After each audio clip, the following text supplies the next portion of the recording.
At my granddaughter's engagement party, I gave her a tin box I'd kept for 41 years. She opened it, peered inside, and laughed out loud. "Grandma, this is just a bunch of old papers." Then she tossed it onto the bonfire in the backyard. Her fiancé clinked his glass and added, "Don't worry, ma'am, we'll get you a real gift-wrapping class for Christmas." Everyone laughed. I said nothing. I walked to the fire pit, grabbed a poker, and pulled the smoldering tin out of the embers. I left without a word. The next morning, I drove to the credit union in Burlington with that scorched tin in my lap and a manila envelope on the passenger seat. The young woman behind the counter took one look at what was inside and her face went white.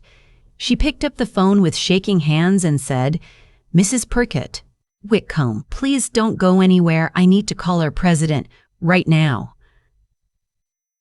Hold on a second before we go further. Have you ever been treated like you didn't matter because of how you looked, where you lived, or what you did for a living? Tell me in the comments. I read every single one. And if stories like this hit close to home, hit that subscribe button so the next one finds you. Just a heads up, some details have been changed for the sake of privacy and storytelling, but the heart of what happened is real. Now let me take you back to that backyard. The party was at my son-in-law's place out in Oakville, the kind of house with a circular driveway and a lawn so green it looked painted. October in southern Ontario, and the maples were doing that thing where they burn red against a gray sky. They'd rented patio heaters, strung up market lights, hired a girl to pass champagne flutes on a tray. 200 people. My granddaughter, Cordelia, all of 26 and recently engaged to a young man whose family owned 3 Tim Hortons franchises and a strip mall in Mississauga, was the center of it all. I came up from my little place in Welland on the GO train and a cab from the station. I was wearing the navy dress I'd had since 1998, the one I wear to funerals and weddings and graduations. My hair was set. I put on the pearl studs my husband Bernard gave me on our 20th anniversary, the year before the cancer took him. In my purse, wrapped in tissue paper and tied with a piece of butcher's twine, was the tin. An old Peak Free and Biscuit tin, the kind you don't see in stores anymore, dented on one corner from the time I dropped it carrying it down to the basement during the ice storm in '98. I waited for a moment when Cordelia wasn't surrounded. She was standing by the fire pit with her fiancé Tristan and his mother Genevieve, a woman who wore a cashmere shawl like armor and had told me twice already that she was so glad to finally meet Cordelia's grandma from the country. I crossed the lawn, my low heels sinking into the wet grass, and I held the tin out to my granddaughter. "Sweetheart, I wanted to give you this for your engagement." She looked at me the way she'd been looking at me for the last few years, like I was a draft from an open window. "Oh, Grandma, you didn't have to bring anything. I wanted to. Open it later if you'd rather." But Tristan was already reaching for it. "What's this, Cordy? A little surprise from Grandma?" He had that voice some men have, the kind that sounds like he's narrating a commercial for himself. He pulled at the twine and pried the lid off right there in front of his mother, in front of the people closest to the fire pit who'd already turned to watch. Inside the tin were papers, folded yellow paper, some of them onion skin from the 70s, some carbon copies, some bank receipts from the old Canada Trust before it became TD, some handwritten ledgers in my own handwriting going back to the year my daughter Adele was born. To anyone who didn't know what they were looking at, it looked like a mess, like the kind of thing you find in your father's desk after he dies. Tristan held one up to the light. "What is this, like old grocery lists?" Genevieve let out a little tinkling laugh, the kind women like her practice in the mirror. "Oh, how charming. A scrapbook." Cordelia took the tin from Tristan's hands and her cheeks went the color of the stop sign. "Grandma, please, not here." I tried to speak. I tried to tell her that what was in that tin was the only thing I had left to give her that mattered. But before I could get a word out, Tristan plucked one of the papers from the tin and waved it in the air like a handkerchief. "Babe, look. I think your grandma brought you her tax returns from 1982.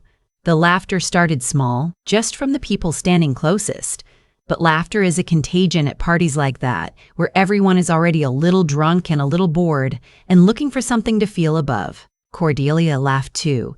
That's the part that broke something in me. My own granddaughter, the little girl who used to fall asleep against my shoulder watching Mr. Dress Up in my kitchen in Welland, laughed. "Oh my God, Grandma," she said, holding the tin out away from her like it smelled. "This is really sweet, but what am I supposed to do with this?" She turned and tossed the whole tin into the fire pit. "I want you to understand. The fire wasn't just decoration. It was a real fire. Oak logs they'd had a guy come deliver that afternoon, and it had been burning for 2 hours. The tin landed on its side, and the papers caught immediately, those old onion skin pages going up like dry leaves. The tin itself started to blacken and curl at the edges. Tristan put his arm around my granddaughter and turned to me with that pleasant, vacant smile that men of his class and age have perfected. "Don't take it personal, ma'am. We registered at Hudson's Bay if you want to send something later. Honestly, your daughter does so much for Cordy already. You don't need to worry about gifts. We know things are tight when you're on a fixed income." Genevieve put her hand on my arm. The cashmere shawl brushed my wrist. "Bless your heart for trying. Some of us just think differently about wealth." I looked at my granddaughter. She wouldn't meet my eye. She was already turning toward the photographer who was waving her over for another picture. I didn't cry. I'd buried Bernard in 2007. I'd buried my own mother in 2019. I'd worked night shifts at the Niagara General Laundry for 31 years, pressing surgical gowns and nurses' scrubs in temperatures that ran to 110 degrees in the summer. Tears are for women who can afford the time. I bent down, picked up the iron poker that was leaning against the rim of the fire pit, and I fished the tin out of the flames. The lid had buckled. The papers inside were charred at the edges, but most of them, the ones in the center, were still legible. I tucked the hot tin under my arm, not caring that it was burning a mark into my navy dress, and I walked across that lawn back to the road. Nobody followed me. Nobody called my name. I walked the half-kilometer to the bus stop on Lakeshore Road in my low heels. By the time I got there, the inside of my mouth tasted like copper, and my eyes were burning from the smoke, but I was steady. I sat on the bench and I waited for the go bus, and I thought about Bernard and what he'd say. He'd say, "Marjorie, you are made of cast iron and a little smoke isn't going to ruin you." He used to say that when I'd come home from a shift smelling like bleach and crying about something a supervisor had said, that night in my little bungalow on Lincoln Street, I sat at the kitchen table with the burnt tin in front of me. The clock above the fridge ticked. The neighbor's dog barked at a raccoon. I made myself a cup of red rose and I lifted the lid off the tin. What was inside that tin, what my granddaughter had laughed at and thrown into a bonfire, was 41 years of my life. I want to tell you what was actually in there. It started in 1983. I was 34. Adele was 9 years old. Bernard was working at General Motors in St. Lee. Catherine's making windshield wiper assemblies, and I was working 3 nights a week at the hospital laundry. We had a mortgage on a house we paid $42,000 for, and we were saving for Adele to go to university someday because Bernard's parents had never finished high school, and mine had only made it through grade 10. And Bernard said his daughter was going to walk into a degree program with both feet on the ground. That spring, the man who lived 3 doors down from us, an old Polish carpenter named Stefan, died of a heart attack. His wife had passed 2 years earlier. They had no children. The bank was set to seize his bungalow because nobody had paid the property taxes since his wife went into the hospital. The house was a wreck. The roof had a hole in it the size of a dinner plate. There was a sumac tree growing through the back deck. The bank put it up for $31,000 cash, and nobody wanted it. I bought it. Cash. I'd been saving every nickel from my night shifts and a Crown Royal bag stuffed inside a winter boot in the back of the closet. Bernard didn't even know. I told him afterwards, the night I signed the papers at the credit union in Niagara Falls, and he sat there at the kitchen table and looked at me for a long time, and finally he said, "Marjorie, what in the name of God are we going to do with another house?" I said. "We're going to fix it up and rent it out." And we did. It took us 2 years. Bernard and I worked on it every weekend. I learned to install drywall from a library book. I learned to lay linoleum from another library book. I learned to do basic plumbing from Bernard's brother Hugh, who was a steam fitter. We rented it to a young nurse named Phyllis who just moved up from Brantford, and she paid us $400 a month, which covered the property taxes and the small mortgage I'd taken to do the renovations and left us with $112 a month in profit. That was the first one. By 1991, I had 4 houses. By 1999, I had 11. By 2008, when the financial crisis hit and everyone with money got scared, I bought 8 more in 1 year because the prices in Welland and St. Catharines and Thorold had dropped through the floor. By 2018, I had 36 properties across the Niagara region, all paid off, all rented out to working people, families like mine had been. Single mothers, hospital orderlies, greenhouse workers from the farms in Niagara on the lake, refugee families that the government had placed in our area without much support. I never raised the rent on a tenant who paid on time.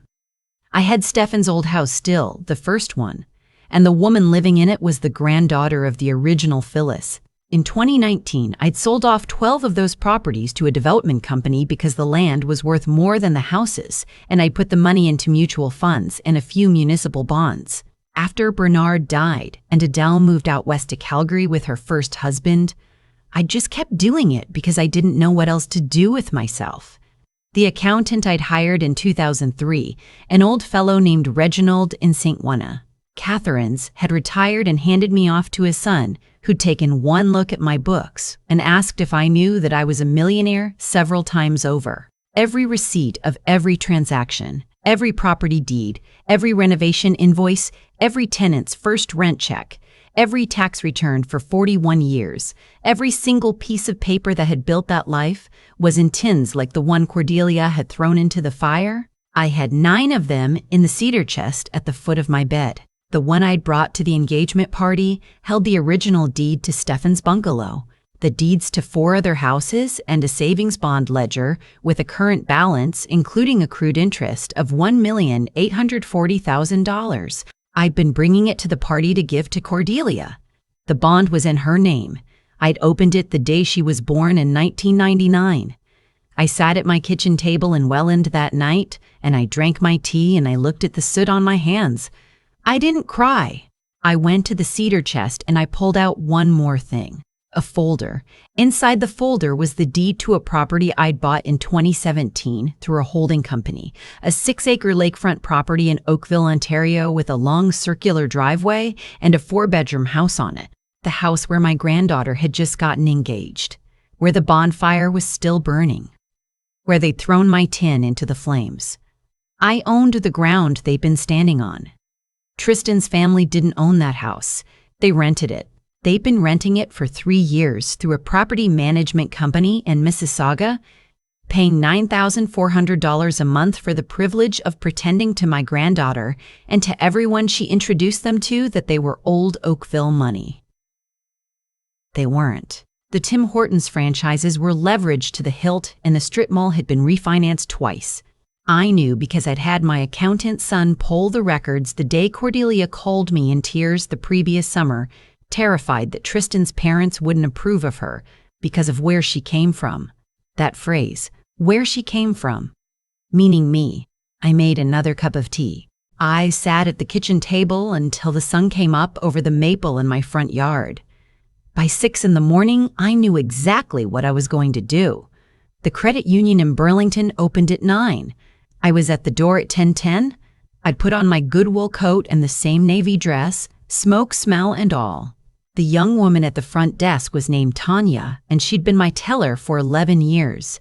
She took one look at me carrying a scorched biscuit tin, and she said, "Mrs. Whitcomb, are you all right?" I asked to see Mr. Dillon, the branch president. I'd known Vikram Dillon since he was a junior loan officer in 1998 when he processed the mortgage on my 14th property. He came out of his office with his tie still loose and a look on his face like a man preparing to receive bad news. "Marjorie, what happened?" I sat down in his office and I told him, not all of it, just the part about the tin and the bond and what I wanted to do next. He listened without interrupting. When I was done, he took off his glasses and polished them on his shirt, and he said, "Marjorie, I've never asked you about your personal life in 27 years of doing business with you. But may I just say, I'm sorry. Don't be sorry. Help me." I needed 3 things.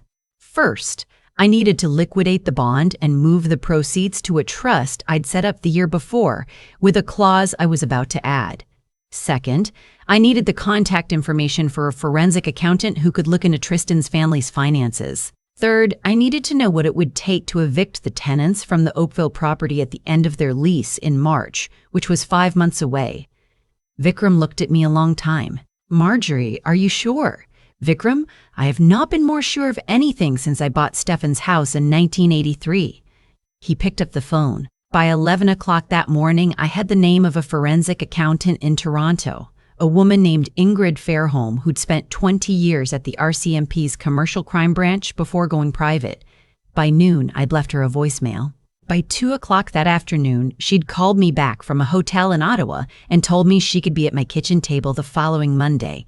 While I waited, I did one other thing. I called my daughter Adele in Calgary. I hadn't spoken to her in 6 months. We had a difficult relationship. Adele had spent her teenage years embarrassed by me, too, and she'd never quite grown out of it. She'd married well the first time and badly the second, and Cordelia was the only thing she and I had in common anymore. Adele picked up on the 4th ring. "Mom? Adele, I need to ask you something, and I need you to answer me honestly. Did Cordelia tell you what she did at her engagement party last night?" There was a pause. "She said you got upset about something and left." I felt the heat rise up the back of my neck. "That's what she told you." "Mom, what happened?" I told her. The tin, the fire, the laughter, the fiancé and his mother and the things they'd said. When I was done, my daughter was quiet for a long time, and then she said something I will never forget as long as I live. "Mom, I'm so sorry. I'm so sorry I didn't raise her better." I hadn't known I was waiting to hear those words from her. I thought I'd given up on hearing them years ago. Something cracked in me, just a little, but I held it together. "Adele, I need you to know something. I love that girl, and I'm not going to let her marry that man." "Mom, what are you saying?" "I'm saying I'm going to find out who he really is, and then I'm going to make sure she sees it." Ingrid Fairholm came down to my kitchen the following Monday with a leather satchel and a thermos of coffee. She was a small woman in her early 60s with gray hair cut, very short, and the kind of eyes that didn't miss things. We sat at my kitchen table, and I told her what I knew. The Tim Hortons franchises, the strip mall, the leveraged debt, the rented house.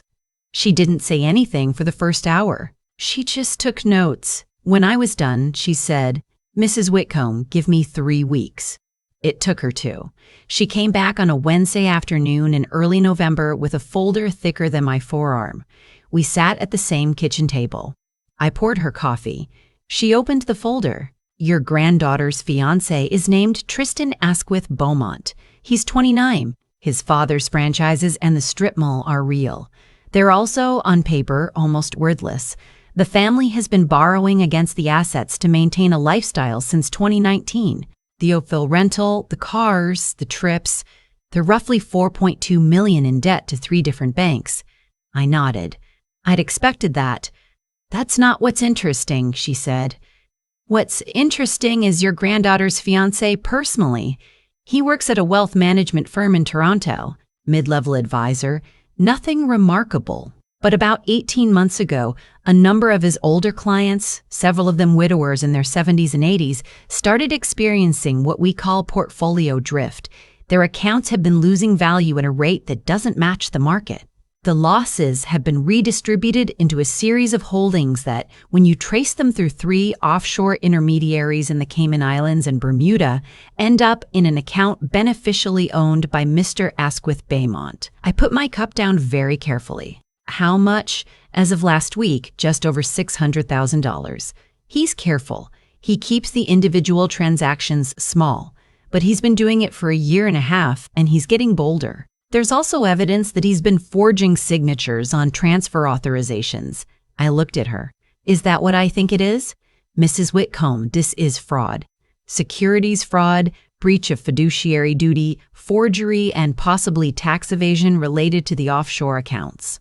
This is the kind of thing that the OSC and the RCMP take very seriously, and given the elderly clientele, it's also the kind of thing that gets media attention. How do I report it?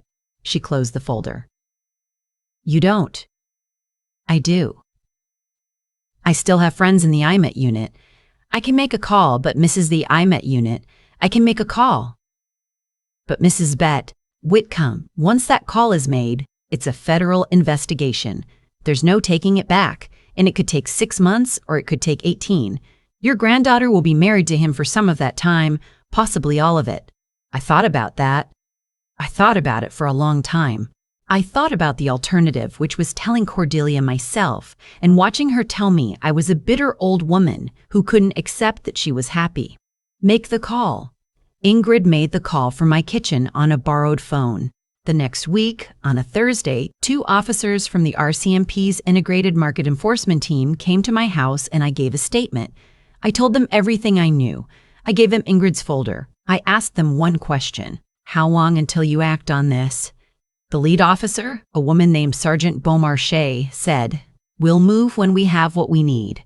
It could be a month. It could be 3. We can't tell you in advance. I understand.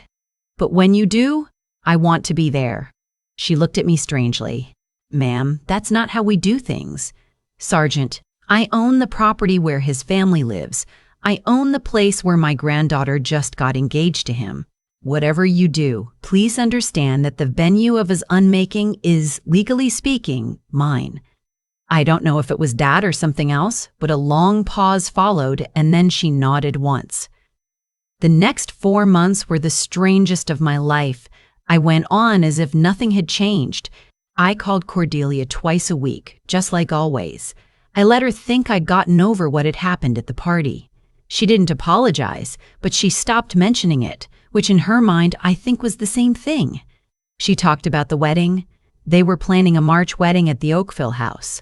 Genevieve had a vision involving white peonies flown in from somewhere, and Tristan's father was hiring a string quartet. Cordelia asked me if I would come. I said I wouldn't miss it. In December, I made a few quiet phone calls of my own. I told my property manager not to renew the Asquith Beaumont's lease in March. I told him to inform them in writing on January 15th that the owner was reclaiming the property for personal use. I told him to make sure the letter was delivered while the family was home, which it was on a snowy Tuesday afternoon by a registered courier. Adele called me the next day. Mom, Cordelia just phoned me hysterical. Tristan's parents got some kind of letter saying they have to be out of their house by March 31st. Some company is taking it over. She's saying it's going to ruin the wedding plans. That sounds terrible, dear. Mom, you're being suspicious. Adele, I'm 73 years old. I don't have the energy to be suspicious. She was quiet a moment. Then she said, Mom, did you do this? I told her the truth. I told her everything. The properties, the holding companies, Tristan, the RCMP. She listened without interrupting. When I was done, my daughter said, What do you need me to do? I told her to fly out the 3rd week of February and stay with me. I told her there was going to be a wedding meeting at the Oakville house on the last Saturday of February at 2 in the afternoon, where Cordelia and Tristan and his parents and Genevieve and the wedding planner were all going to gather to finalize plans. I told her I'd been invited because Cordelia wanted me to everyone properly now that things had calmed down. I told her I was going to go to that meeting, and I told her I'd asked Sergeant Beaumarchais if she could schedule whatever she needed to do for the same afternoon. The sergeant had said yes. The last Saturday in February was bright and cold, with a hard sky and snow on the lawns. The Oakville house looked smaller in the daylight than it had at the engagement party. The fire pit was covered in a tarp. There were patches of yellow grass where the heaters had been. I drove up with Adele. Cordelia opened the door and her face did a complicated thing when she saw the two of us together. She hugged her mother for a long time. Then she turned to me and said, Grandma, thank you for coming. I'm really glad you're here. I kissed her cheek. I didn't say anything. The meeting was in the dining room. Genevieve was wearing pearls. Tristan was wearing a sweater that probably cost more than my monthly grocery bill. His father, a small man named Bernard Asquith Beaumont, the same first name as my husband, I'd noticed at the party and it had bothered me, was on his phone in the corner. The wedding planner was a woman named Antonia who was setting up sample table linens on the dining room table. We sat down. Coffee was poured. Antonia started to talk about peonies. At precisely 2 o'clock, the doorbell rang. Tristan looked up. "Are we expecting someone?" I said, very quietly. "I think so." Cordelia went to answer the door. I watched her face from the dining room. I saw her see Sergeant Beaumarchais and the second officer and the third officer behind them. I saw her face go still. I heard the sergeant say, "We're looking for Mr. Tristan Asquith Beaumont." What happened in the next 20 minutes I will remember in pieces for the rest of my life. Tristan tried to laugh. He tried to call his lawyer. His mother stood up so fast she knocked her coffee over and the brown stain spread across one of Antonia's white linen samples. His father kept saying, "This is a misunderstanding. This is a misunderstanding. This is a misunderstanding." The sergeant read out the charges. Securities fraud, forgery, breach of fiduciary trust, theft over $5,000. The amounts were specific. The names of the elderly clients were specific. The offshore accounts were specific. The offshore accounts were specific. Tristan looked at Cordelia and said, "Babe, this is a setup. Your grandmother is doing this. Look at her." Everyone in the room looked at me. I sat in my chair at the dining room table and I did not move.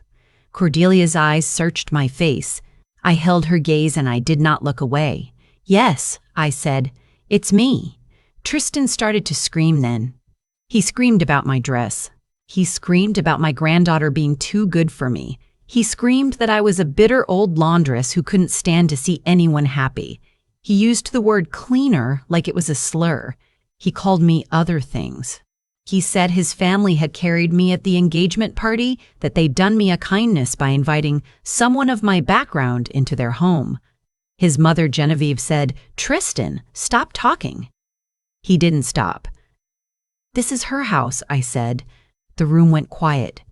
"Genevieve, dear, the house you've been living in. I bought it in 2017. I'm the owner. That's why your eviction notice came from my property management firm. I'm not renewing your lease. You'll need to be out by March 31st. The look on her face, I will keep that look in a small box in my mind for the rest of my days. Sergeant Beaumarchais, to her enormous credit, let me have my moment. Then she put the cuffs on Tristan. He was still talking when they walked him out the front door. Cordelia sat in her chair, and she didn't move, and she didn't speak for a long time. Adele put an arm around her. Tristan's parents gathered themselves and left. The wedding planner, Antonia, who I will say had the good sense to read the room, packed up her samples and left a card on the table and left. When the house was empty, except for me and my daughter and my granddaughter, Cordelia turned to me and her face was wet and she said, "Grandma, the papers in the tin. What were they?" I brought another tin with me. I left it in the car. I went out and got it. I came back and I set it down in front of her and I said, "Open it." She opened it. Her hands were shaking. The bond ledger was on top. I'd had Vikram print out a fresh statement 2 days before. Current balance with the interest was $1,871,000. She read the figure and her face crumpled. "This was for me?" "It was opened the day you were born. Your grandfather and I started it before he died. I added to it every year on your birthday." She put her face in her hands. I sat down across from her. I let her cry. I'd been waiting 41 years to have a conversation with somebody about what was in those tins, and I wasn't going to rush it.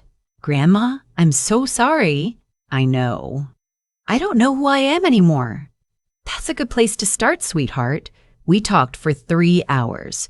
I told her about Stefan's house, about Phyllis the nurse, about working in the hospital laundry, about Bernard and the Crown Royal bag in the boot, about every house, every tenant, every renovation. She listened. She asked questions. She cried sometimes. Adele made tea in someone else's kitchen and brought us cups. When the sky started to go dark outside the window, Cordelia said, "Grandma, What do I do now? I said. I'm not going to give you the bond. Not yet. The money's there. It'll be there when you're ready. But you don't get it for free. Nobody gets it for free. Nobody gets it for free. Not even me. What do you mean? I mean, if you want to know who you are, you start the way I did. You work. You don't have to clean hospital scrubs, but you find work that means something, and you save what you earn, and you learn what $1 is. And in 2 years, if you've done it, we'll talk about the bond. She nodded. She was 26 years old, and she looked younger than she had at the party when she'd been trying so hard to look older. Will you teach me? Yes, I'll teach you. That spring, the Asquith Beaumonts moved out of my Oakville house. Tristan was charged. The case took 14 months to reach a plea deal. He pleaded guilty to securities fraud and forgery. He served 28 months in a federal facility in Kingston. The elderly clients he'd defrauded were partially compensated through a restitution order, and I privately made up the rest. Because I'd looked at their names, and one of them was a retired postal worker from Hamilton who was 82, and her husband was in long-term care, and she did not deserve what had happened to her. I sold the Oakville house in the fall. I gave the proceeds to a women's shelter in Niagara Falls that needed a new building. They named the building after Bernard, which I don't think he would have liked, but I did anyway. Cordelia moved in with me in Welland for a year. She got a job at a bakery on East Main Street and then at a community legal clinic helping refugee families fill out housing forms, which is what she's still doing now, 3 years later. She doesn't make much money. She lives in a basement apartment she rents from a woman I've known since 1989. She takes the bus. Last month, on her 29th birthday, I sat her down at my kitchen table. I had a tin in front of me. Not the burnt one. I'd kept that in a drawer in my bedroom. A new tin. Inside, it was the bond, signed over to her name now, free and clear, and the deed to Stefan's old bungalow, which I was giving her on the condition that she keep renting it to its current tenant, the great-granddaughter of the original Phyllis. At the same below-market rate Phyllis had paid in 1985, adjusted only for taxes. Cordelia looked at the tin, and she didn't laugh. She picked it up, and she held it against her chest like it was a child. Grandma, I will never throw anything you give me away again. I know, sweetheart. I know. I want to say something to you, whoever you are listening to this. If you're a person whose work is invisible, who's been laughed at for the way you talk or the shoes you wear or the car you drive or the small house you've lived in for decades, I want you to know something. The world is full of people who confuse cost with worth. They are not the same thing. A handmade thing, a saved-up thing, a worked-for thing will always be worth more than something somebody bought to impress a room. And if you're a young person and your grandmother shows up at a party with a battered old tin, please, open it slowly. Sit down with her. Ask her what's inside. There is more than money in there, and you don't get to find out what it is unless you stop laughing long enough to listen. I'm not going to pretend I handled all of this perfectly. I should have told Cordelia about the money years ago. I should have told my daughter Adele. I kept my own counsel for 41 years because I was afraid that if my family knew what I had, they'd love me for it instead of for myself. I was wrong to be afraid. My silence cost me nearly losing the only granddaughter I have. Don't be like me. Talk to your people. Tell them who you are. Don't make them learn it by accident. I still live in the bungalow on Lincoln Street in Welland. I still drink red rose tea. I still drive my 2009 Camry. The cedar chest at the foot of my bed has 9 tins in it now. Soon there will be 10. I'm not done writing yet. Thank you for sitting with me. If this story meant something to you, leave me a comment and tell me about a grandmother in your life or about a gift somebody gave you that you didn't understand at first. I read every one of them. And subscribe if you'd like the next story to find you. There's always a next story. There's always someone who needs to hear it. Take care of yourselves out there. And when somebody hands you something old, take a closer look before you throw it away. I've thought about that night by the fire pit 1,000 times since it happened. The thing I keep coming back to isn't the laughter, or the way the tin curled at the edges, or even the words my granddaughter's fiancé used about me. What I keep coming back to is how predictable it all was. Cause and effect. Every choice I made for 41 years, the saving, the silence, the working in the laundry until my hands cracked in the winter, those choices built a foundation under my feet that nobody could see, including the people who shared my last name. And every choice Cordelia and Tristan made, the borrowing, the pretending, the building of a life on top of debt and fraud, those choices built a foundation too. The difference is that one foundation was real and the other was made of paper, and a strong wind was always going to come. I think about the young woman my granddaughter is now, working at that legal clinic in Welland, taking the bus, eating beans on toast some nights because that's what fits the budget. She's harder than she was. She laughs less, but when she laughs now, it's a real laugh. She's becoming somebody, and the only way she could become somebody was by losing the version of herself that thought a tin box was garbage. I couldn't have given her that lesson with words. I tried in my own way for years. She had to learn it the way I learned it, by losing something and finding out what was actually inside it. If there's anything I want to leave behind for the people who hear this, it's this. Character is not given to you. It's not handed down like a watch. You build it the same way you build anything that lasts. Slowly, with your own two hands. You make a small good decision, and then you make another one, and you make another one, and you do it for a long time. There's no shortcut. The people who try to take a shortcut, the Tristans of the world, they always end up where Tristan ended up sooner or later. The people who do the work, even when nobody is watching, even when the work is invisible and people laugh at you for doing it, those people end up with something nobody can take away. I'm 73 years old. I have made my mistakes. I kept too many secrets for too long, and I almost lost my granddaughter because of it. But I also worked hard, and I thought carefully, and I kept going when I wanted to quit. And I will tell you that those three things, working hard and thinking carefully and refusing to quit, are the only things that have ever mattered in any life I've ever observed. Be honest with the people you love. Save what you can. Take the long way. Lift up the people who are below you instead of looking down on them. The world will sort itself out in time. It always does.